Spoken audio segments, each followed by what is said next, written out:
नमस्कार विद्यार्थी मित्रांनो, हिस्ट्री बाय पवन सर या ऑनलाईन प्लॅटफॉर्मवरती आपल्या सर्वांचं स्वागत आहे। नुकताच तुम्ही पेपर देऊन आलेला आहात। या पेपरमध्ये पूर्ण पेपर 100 मार्काचा ते तुम्ही व्यवस्थित सोडवला असेल। त्या पेपरमध्ये आपले इतिहासाचे प्रश्न 10 होते। मग या 10 प्रश्नाचे आज आपण संभाव्य उत्तर बघूया। आयोगाचे 2 दिवसांमध्ये आन्सर येईल, पण हे संभाव्य उत्तर हे तुमच्यासाठी आज इथं आपण घेऊया, लक्षात ठेवा, ठीक आहे। तर सगळ्यात महत्त्वाचं इतिहास विषयाची संभाव्य आन्सर की आपल्याला आपण बघूया। तर बी सेट जो होता ना, तर या बी सेट मधले हे क्वेश्चन आहेत, लक्षात ठेवा। त्याच्यामध्ये पहिलाच क्वेश्चन म्हणजे पहिले 10 क्वेश्चन इतिहासा संदर्भात होते, ठीक आहे। तर पहिला क्वेश्चन होता सत्यशोधक जलसा या कला प्रकाराशी पुढील पैकी कोण संबंधित आहे, लक्षात ठेवा। 4 लोक म्हणजे इथं संबंधित नव्हते असं विचारलं होतं, बरोबर। मग 4 नाव दिले होते, तर कुठलं संबंधित नव्हतं, तर याचं उत्तर होनाजी बाळ आहे, लक्षात ठेवा। कारण हे जे 3 लोक आहेत का, हे लोक काय होते तर संबंधित होते। आता सगळ्यात महत्त्वाचं हे जे सध्या पेपर होत आहेत ना, या पेपरमध्ये राज्यसेवेचा पण मेनचा पेपर झाला। पीवायक्यू ला खूप महत्व आहे, लक्षात ठेवा। सगळ्यात महत्त्वाचं तुम्ही पीवायक्यू करणं, ज्याची पीवायक्यू वर कमांड असेल त्याला इथून पुढचे पेपर असे सोपे जातील, लक्षात ठेवा। कारण पीवायक्यू बेस हा क्वेश्चन आहे, कारण हा क्वेश्चन राज्यसेवेला अगोदर विचारून झालेला आहे। तेव्हा त्याचं उत्तर आयोगाने रामचंद्र घाडगे दिलं होतं, जे की सत्यशोधक जलसाच्या माध्यमातून सातारामध्ये ते काय करायचे तर सत्यशोधक समाजाचा प्रसार आणि प्रचार करायचे। तर प्रश्न सेम होता, म्हणजे हा पीवायक्यू आहे जो राज्यसेवेला आला होता, पण सेम इथं क्वेश्चन आला तो। फक्त आयोगाने काय विचारलं की कोण संबंधित नव्हतं, मग संबंधित कोण होते माहिती पाहिजे। तर सगळ्यात महत्त्वाचं भाऊराव पाटोळे, रामचंद्र घाडगे, ज्योतिराम फाळके हे सत्यशोधक समाजाची संबंधित आहेत, लक्षात ठेवा। होनाजी बाळा हे सत्यशोधक समाजाची संबंधित नाहीत, म्हणून उत्तर 1 नंबर। आता सगळ्यात महत्त्वाचं आपण ज्या क्लास नोट्स देतो किंवा ज्या क्लासमध्ये शिकवतो, मग ते ऑनलाईन असू द्या नाहीतर ऑफलाईन असू द्या, आपले सेम नोट्स आहेत। त्याच्यामध्ये हे कुठे आहे लक्षात ठेवा, सत्यशोधक समाजामध्ये तुम्हाला पाहता येईल। सत्यशोधक समाजामध्ये हे दिलेलं आहे, ॲज इट इज नोट्स मध्ये आहे, लक्षात ठेवा। भाऊराव पाटोळे, रामचंद्र घाटगे, ज्योतिराम फाळके, तो क्रम सुद्धा तसाच राहिला, लक्षात ठेवा, ठीक आहे। तर हे तुम्हाला सत्यशोधक समाजामध्ये सामाजिक धार्मिक सुधारणा जो टॉपिक आहे आपला, त्याच्यामध्ये तुम्हाला सत्यशोधक बघताना हे दिलेलं आहे आणि सेम तिथं आहे, लक्षात ठेवा। तुम्ही तिथून बघू शकता, ठीक आहे। 1 नंबर उत्तर आहे। त्यानंतर खालीलपैकी कोणत्या आयोगाच्या शिफारशीनुसार 1883 साली दुष्काळ संहिता स्थापन करण्यात आली, म्हणजे लक्षात ठेवा जमीन महसूल संदर्भातला हा क्वेश्चन, जिथं दुष्काळ आयोगावर हा क्वेश्चन विचारलाय। कितीतरी वेळा सांगितलं होतं क्वेश्चन यायचे बाकी आहे, तिथे येऊ शकतात क्वेश्चन। तर दुष्काळ संहिता कोणाच्या कार्यकाळामध्ये नेमण्यात आली होती, तर अध्यक्ष कोण होते शिफारशीनुसार सर रिचर्ड स्ट्रॅची आयोग, लक्षात ठेवा, ठीक आहे। तर तुम्हाला इथं दिसेल, लक्षात ठेवा स्ट्रॅची आयोग, ठीक आहे। आणि 1883 ला मग दुष्काळ संहिता स्थापन करण्यात आलेली आपल्याला दिसते, लक्षात ठेवा। त्यामुळे रिचर्ड स्ट्रॅची हे त्या प्रश्नाचं काय उत्तर आहे, लक्षात ठेवा। कोणत्या आयोगाच्या शिफारशीनुसार असं दिलंय तुम्हाला इथं लक्षात येईल, स्ट्रॅची आयोग, आणि त्याच्यानुसार दुष्काळ संहिता स्थापन आलेली, म्हणजे लक्षात ठेवा दुष्काळ आयोगासंदर्भात या पेपरमध्ये आयोगानं 2 प्रश्न विचारलेत। पुढे एक प्रश्न विचारलेला आहे, तो पण प्रश्न आपण बघूया, लक्षात ठेवा। तेव्हा व्हाईसराय कोण होता, लिटन होता, लक्षात ठेवा। लिटनच्या कार्यकाळामध्ये ह्याची स्थापना झालेली आहे, तुम्हाला नोट्स मध्ये सुद्धा दिसेल।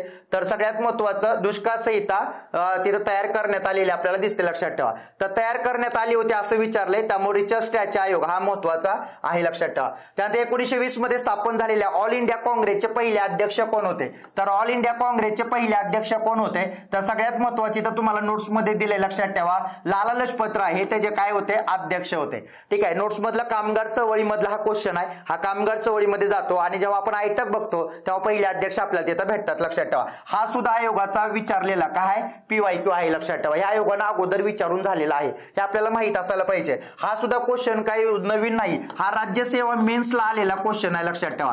क्रम लावा असे क्वेश्चन दुष्काळ आयोगाबद्दल आलेले आहेत, त्यामुळे हा त्या एरियामध्ये तो क्वेश्चन जातो, तो सुद्धा आपल्याला रिपीट पाहता येईल, लक्षात ठेवा।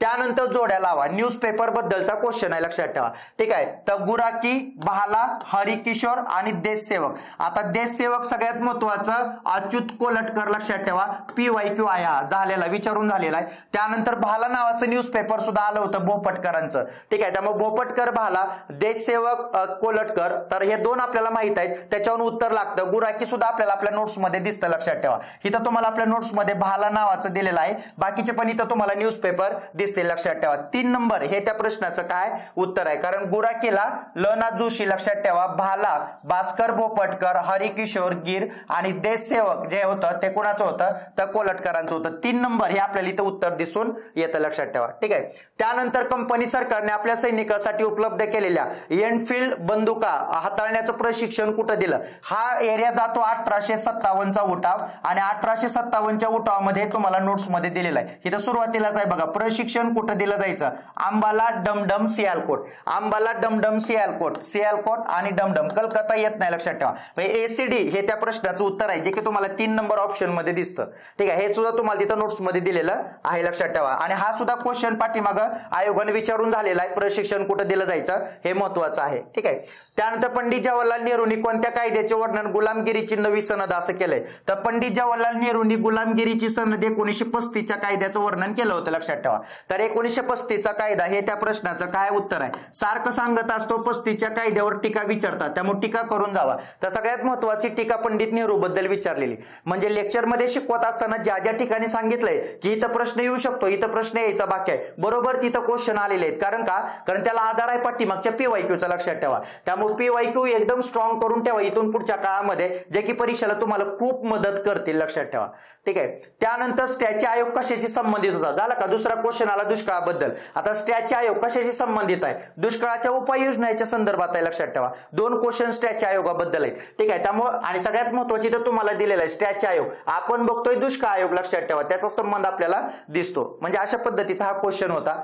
त्यानंतर कोणत्या व्हाईसरायच्या कालखंडात जिल्हा लोकल बोर्डाची स्थापना झाली? मग याचा अर्थ व्हाईसरायवर प्रश्न विचारलाय. आपल्या नोट्स मध्ये आपण रिपन बघतो, रिपन बघत असताना तुम्हाला इथं दिले बघा, जिल्हा लोकल बोर्ड खेड्यापर्यंत सुरू करून स्थानिक स्वराज्य संस्थांची डेव्हलपमेंट केली. कुणी केली डेव्हलपमेंट? तर लॉर्ड रिपनने केली. रिपनचा क्वेश्चन आहे जो की रिपनवर कव्हर होतो, लक्षात ठेवा.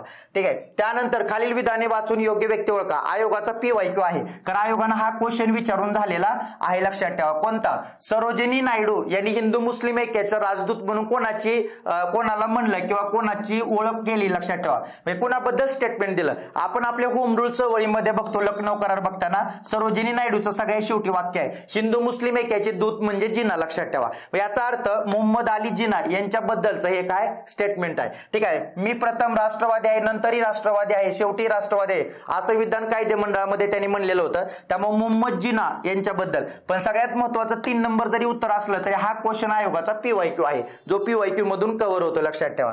ठीक आहे. त्यानंतर प्रार्थना समाजाच्या माध्यमातून कोणकोणते सामाजिक कार्य करणाऱ्या संस्था स्थापन झाल्या? आपली नोट्स लक्षात ठेवा. सामाजिक धार्मिक सुधारणा चळवळ, त्याच्यामध्ये प्रार्थना समाजाबद्दल माहिती आहे. गोपाळ कृष्ण गोखले प्रार्थना समाजाशी संबंधित आहेत. डॉक्टर भांडारकर, विठ्ठल रामजी शिंदे, नाम जोशी हे सगळे लोक प्रार्थना समाजाशी संबंधित आहेत. याचा अर्थ काय? यांनी स्थापन केलेल्या संस्था प्रार्थना समाजाच्या माध्यमातून काम करतात. कोणकोणत्या? तर सोशल सर्व्हिस लीग, नाम जोशी बरोबर. Servant of India society, Gopal Krishna Gokhale यांची बरोबर, जिथे की तुम्ही त्याला भारत सेवक समाज म्हणू शकता. आणि आर्य समाज येणार नाही. डिप्रेस क्लासेस मिशन, महर्षी वीरा शिंदे, तुम्हाला इथं विठ्ठल रामजी शिंदे दिलेत, लक्षात ठेवा. ठीक आहे. सोशल सर्व्हिस लीग तुम्हाला नाम जोशीची दिलेली आहे. याचा अर्थ याचं उत्तर आहे A, B आणि D, लक्षात ठेवा. म्हणजे 3 नंबरचा उत्तर आपल्याला सांगता येतं. अशा पद्धतीने इतिहासाबद्दलचे 10 क्वेश्चन होते. सहज सोपे असलेले क्वेश्चन. इथून पुढे PYQचा जरूर चांगला अभ्यास ठेवा. PYQ वर एवढी कमांड पाहिजे, लक्षात ठेवा. कुठल्या एरियामध्ये क्वेश्चन गेल्यानंतर काय विचारलं जाऊ शकतं ह्याचा तुम्हाला अंदाज नक्कीच येतो, लक्षात ठेवा. अशा पद्धतीने हे 10 क्वेश्चनचे संभाव्य उत्तर 2 दिवसामध्ये आयोगाची आन्सर येईलच, तेव्हा पण आपण नंतर चेक करूया, लक्षात ठेवा. धन्यवाद.